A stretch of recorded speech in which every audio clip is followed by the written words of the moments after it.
15 अगस्त की शुभकामनाएं आप सभी भाइयों के लिए। हमारे माननीय प्रधानमंत्री ने 14 अगस्त को विभाजन विभीषिका स्मृति दिवस के तौर पर मनाने का निर्णय लिया गया। This was really very very good news, fantastic news rather, जो कि 75 सालों में किसी ने नहीं कहा। एक पहले हमारे प्रधानमंत्री थे जिन्होंने ये कहा कि अपना इतिहास याद रखिए।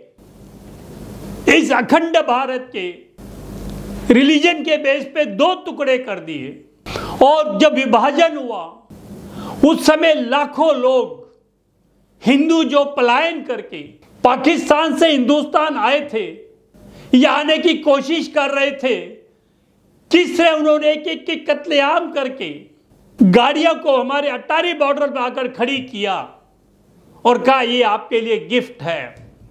क्या कोई हिंदू इस दुनिया में उस विभीषण कांड को भूल सकता है? और ये वही गांधी थे, वही नेहरू थे जिन्होंने कहा था हम देश का विभाजन नहीं होने देंगे। गांधी ने कहा था विभाजन होगा तो मेरी लाश पर होगा, और उसी गांधी ने एक मौन स्वीकृति दे दी और पूरी तरह से विभाजन को सपोर्ट किया। और यह आजादी कांग्रेस ने नहीं दिलाई है, ये कांग्रेस अगर मिली है तो ब्रिटिशर्स ने मजबूरी छोड़ना पड़ा, क्योंकि उसको मेंबरशिप लेनी थी यूएनओ की। और नेताजी सुभाष चंद्र जो प्रेशर बना गए थे ब्रिटिश अंग्रेजों के ऊपर, ये 2 कारण थे जिनके ऊपर आज़ादी हमें मिली है। इस मातृभूमि की रक्षा के लिए आपको अपना सर्वस्व त्याग करना पड़ेगा, तभी आप इस देश की रक्षा कर पाएंगे, वरना नहीं कर पाएंगे। अगर हिंदू बचेगा तो देश बचेगा, हिंदू खत्म होगा तो हिंदू बटेगा तो देश बटेगा। आपके सामने है पूरा इतिहास। वो कंधार, वो अफगानिस्तान, वो ईरान, इराक, ये सब हिंदू थे। आज वहाँ पे शक्ल देखने को हिंदू नहीं मिलता। आप सबका हार्दिक स्वागत है। 15 अगस्त की शुभकामनाएं आप सभी भाइयों के लिए। आशा है आप स्वस्थ होंगे, सुखी होंगे। आज मैं आपको हमारे माननीय प्रधानमंत्री के 2 ट्वीट के बारे में बताऊंगा। जब मैंने पहला ट्वीट पढ़ा तो मेरी खुशी से बाहें खिल उठी और सीना 56 इंच का हो गया था।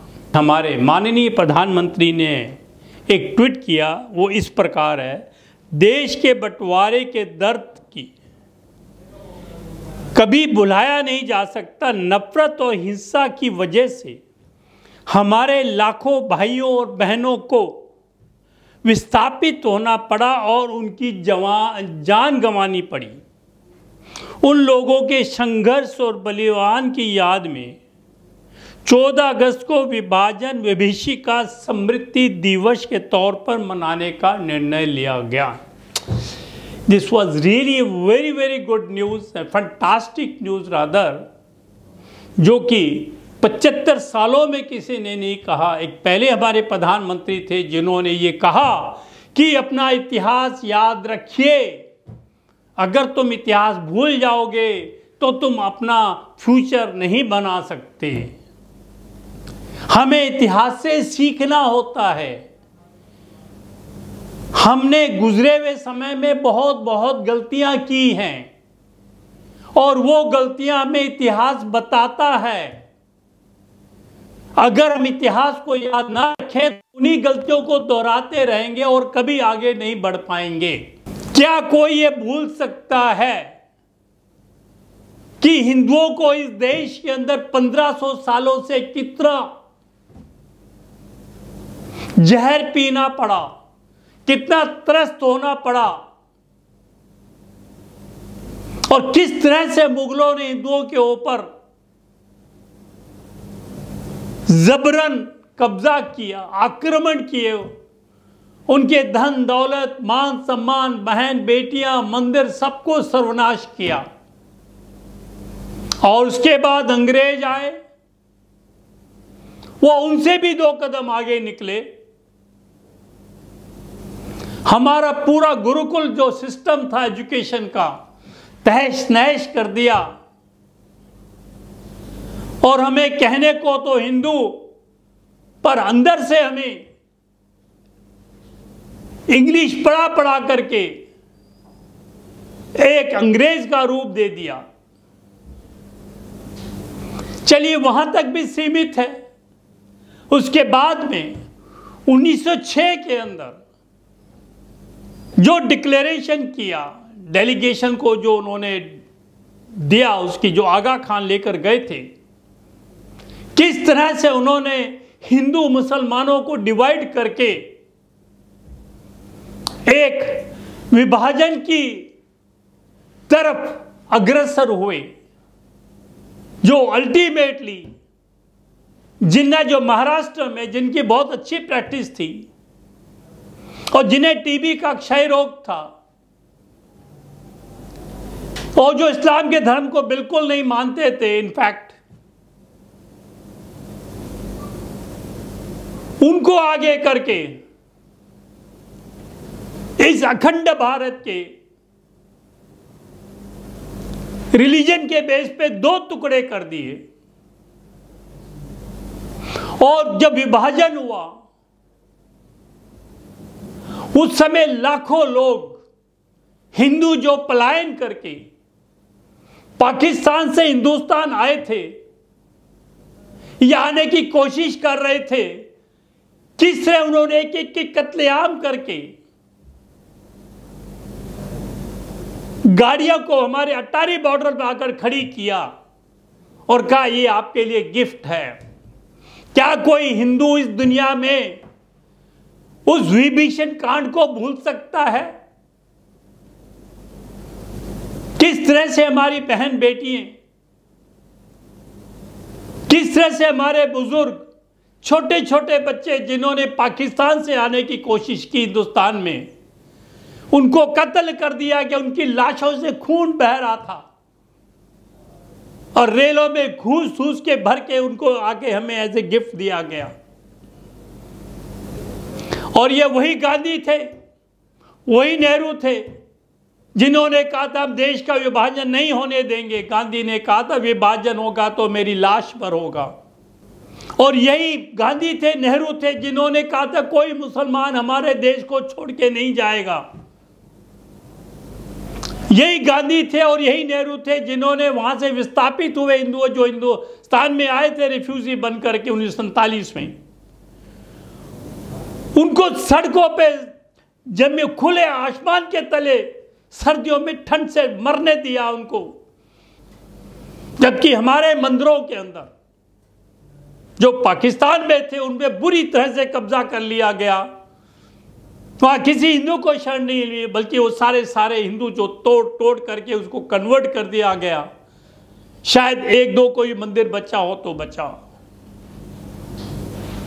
क्या कोई ये सब भूल पाएगा?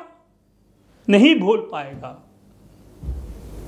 सरकार ने बहुत कोशिश करी, पूरा इतिहास को रीराइट कर दिया।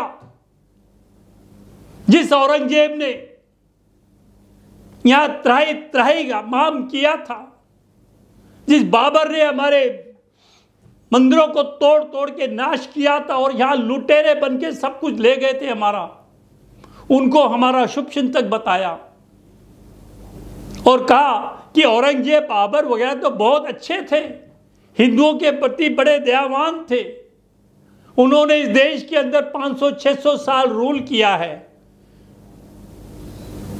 और ये देश तो मुसलमानों का, हिंदुओं का नहीं है।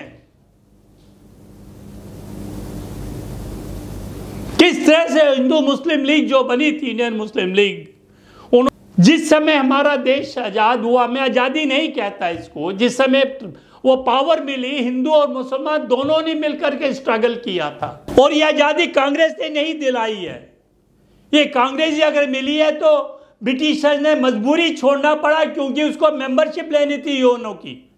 और रशिया ने कहा था जब तक अपनी डोमेनियन जो आपकी है उसको नहीं आजाद करोगे तो आप मेंबरशिप नहीं ले सकते हो। तो मजबूरी के अंदर तो नेताजी सुभाष चंद्र जो प्रेशर बना गए थे ब्रिटिश अंग्रेजों के ऊपर, ये दो कारण थे जिनके ऊपर आजादी हमें मिली है।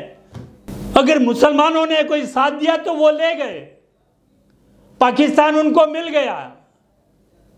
जब पाकिस्तान को आपने एक रिलीजन बेस के ऊपर एक इस्लामिक कंट्री बना दिया, तो इस देश के ऊपर डेमोक्रेसी बना करके इस देश के अंदर हिंदू का क्यों नाश किया जा रहा है? जब आपको पता है कि 57 कंट्री जो कन्वर्ट हो चुकी है इस्लाम के अंदर, दे वर आल्सो एट वन और the other time a democratic country. A democratic country is a country which is ruled by the votes. यदि कोई भी चाहे तो अपनी जनसंख्या को बढ़ा करके उस पर रूल कर सकता है, और वही देश में हो रहा है कि जो जनसंख्या इस पीसफुल उसकी थी, आज वही जनसंख्या कहां से कहां पहुंच गई। आप क्यों हिंदुओं को इस हालत के अंदर डालना चाहते हैं? हिंदुओं ने बहुत कुछ झेला है, और by the gift of the God पहली बार आप ऐसे हमारे प्रधानमंत्री बने हैं जिनसे हमें आप बहुत सारी उम्मीदें हैं। तो मेरा आप सभी भाइयों से नम्र निवेदन है कि अगर आपको मेरा ये विश्लेषण पसंद आया तो प्लीज़ लाइक करें, सब्सक्राइब करें। मेरा नाम SD मिनलेश है और मैं एडवोकेट फ्रॉम दिल्ली हूँ। परंतु मैं एक चीज़ आप सबसे कहूँगा कि ये मनाने के ज़्यादा आपको एक जिम्मेदारी देता है कि इस मातृभूमि की रक्षा के लिए आपको अपना सर्वस्व त्याग करना पड़ेगा, तभी आप इस देश की रक्षा कर पाएंगे, वरना नहीं कर पाएंगे। अगर हिंदू बचेगा तो देश बचेगा, हिंदू खत्म होगा तो हिंदू बटेगा तो देश बटेगा। आपके सामने है पूरा इतिहास। वो कंधार, वो अफगानिस्तान, वो ईरान, इराक, ये सब हिंदू थे। आज वहाँ पे शक्ल देखने को हिंदू नहीं मिलता। पाकिस्तान तो अभी आपके सामने 1947 में अलग हुआ है, वहाँ भी देख लीजिए क्या हाल है हिंदुओं का। अगर आप चाहते हैं कि यही हाल इस देश में हो तो आप जैसा ठीक समझे करें, वरना मेरी बात मानिए आप। अगर आपने जीना है इस देश में तो अपने आप को सबल बनाइए, इस मातृभूमि की रक्षा की खातिर आप आगे आइए, अपना तन मन धन से आप इस मातृभूमि की रक्षा कीजिएगा। जय हिंद।